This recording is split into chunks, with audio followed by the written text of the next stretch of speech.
మా లైట్లు ఇప్పుడు వేయొచ్చు కదా, లైట్లు వేయొచ్చు కదా కొంచెం.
కనుక్కోండి ఇప్పుడు అంటే మీరు కూడా వెళ్ళగొట్టారా దువ్వాడ శ్రీనివాస్ గారిని? మీరు కూడా వెళ్ళగొట్టారా దువ్వాడ శ్రీనివాస్ గారిని ఇంటి నుంచి? అంటే 2 సంవత్సరాలుగా ఇల్లు లేదన్నారు కదా, మరి ఇంట్లో లేదంటున్నారు. మరి ఎక్కడికి వెళ్ళారు? మదర్ కూడా ఇంట్లో ఇల్లు ఉంటుంది, నా దగ్గర ఉంటుంది, లైఫ్ లాంగ్ ఉంటుంది అన్నారు కదా. ఆయన లైఫ్ లాంగ్ నాకు ఇల్లు ఉంటుంది అని చెప్పారు. రోడ్డు మీద మీరే రిజిస్ట్రేషన్ చేసుకుని లాగేసినట్టున్నారు. చిన్నపిల్లడు కాదు ఎమ్మెల్సీ దువ్వాడ శ్రీనివాస్, 58 years.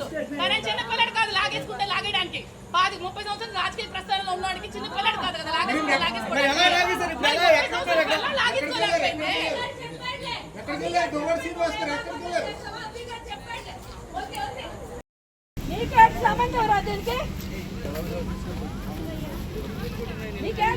ఆడికి జైల్లోనే వేస్తారా లేదు సార్?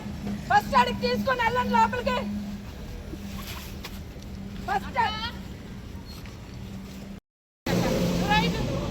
చెత్త వేదవులు, ఇంటికి తినడానికి లేని వేదవులు మోసాలు చేసుకుని కబ్జాలు చేసుకొని ఎవడాస్తి మీదకిరా పలాసలు 5.5 ఎకరాలు ఎవడు పోతున్నారా? బాబాగాడురా ఎవరి డబ్బులతో కొన్నారా? 5.5 ఎకరాలు. సిగ్గులు వచ్చలేదు మీకు? సిగ్గులు వచ్చలేదా?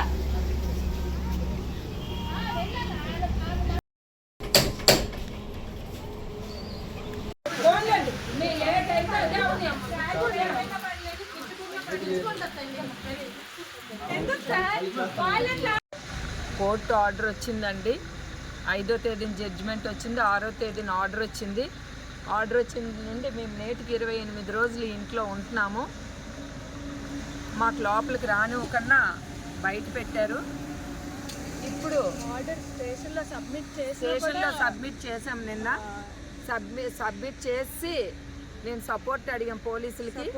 కనీసం పోలీసులు సపోర్ట్ ఇవ్వలేదు సార్ కదా. నైట్ కూడా ఒక హోమ్ గార్డ్ కానీ ఒక కానిస్టేబుల్ కూడా లేకన్నా వెళ్ళిపోయి రిటర్న్ మేము ఇక్కడే ఉన్నాము అని అబద్ధాలు చెప్పారు. మేము భయంతో బయటకి ఈరోజు వచ్చి ఇంటి బయట మేము ఈ వీడియో తీసుకుంటున్నామండి. ఎవ్వరు కూడా సెక్యూరిటీ సిఐ గారికి కూడా ఆల్రెడీ మేము మెసేజ్ పెట్టాం. సార్ మాకు ప్రాణహాని ఉంది, ఇక్కడ దివ్వల మాధురి, దువ్వాడ శ్రీనివాసు, కొంతమంది రౌడీ షీటర్స్ని లోపల పెట్టారు, వాళ్ళ ద్వారా మాకు అటాక్ ఇవ్వడానికి చూస్తున్నారు, మాకు ప్రాణహాని ఉందని కూడా మేము మెసేజ్ పెట్టాము. మెసేజ్ పెట్టినప్పుడు కూడా ఈరోజు ఇక్కడ ఎవరూ లేరు. ఈ చీకట్లోన విపరీతమైన కటిక చీకట్లోన దగ్గర కానిస్టేబుల్ కూడా లేరు. దగ్గర ఒక 100 మంది పైన రౌడీ షీటర్స్ ఈ ఇంట్లోనే ఉన్నారండి.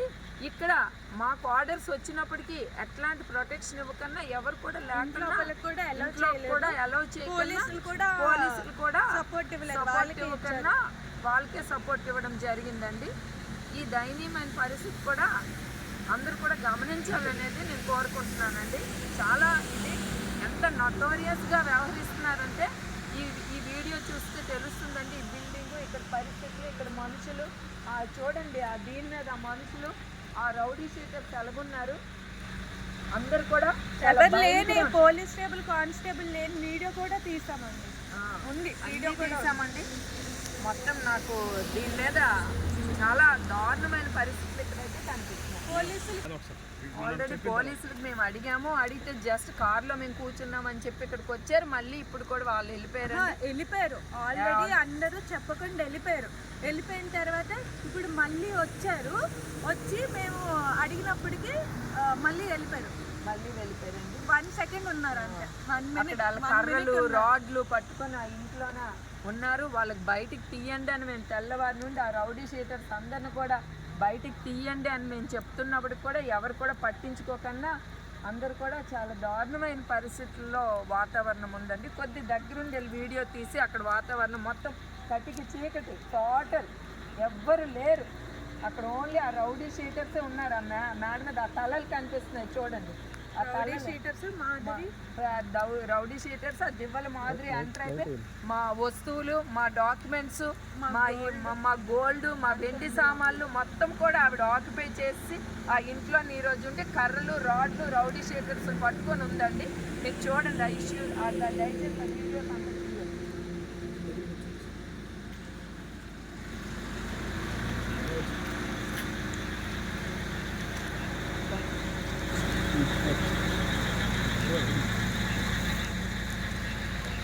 సెక్యూరిటీ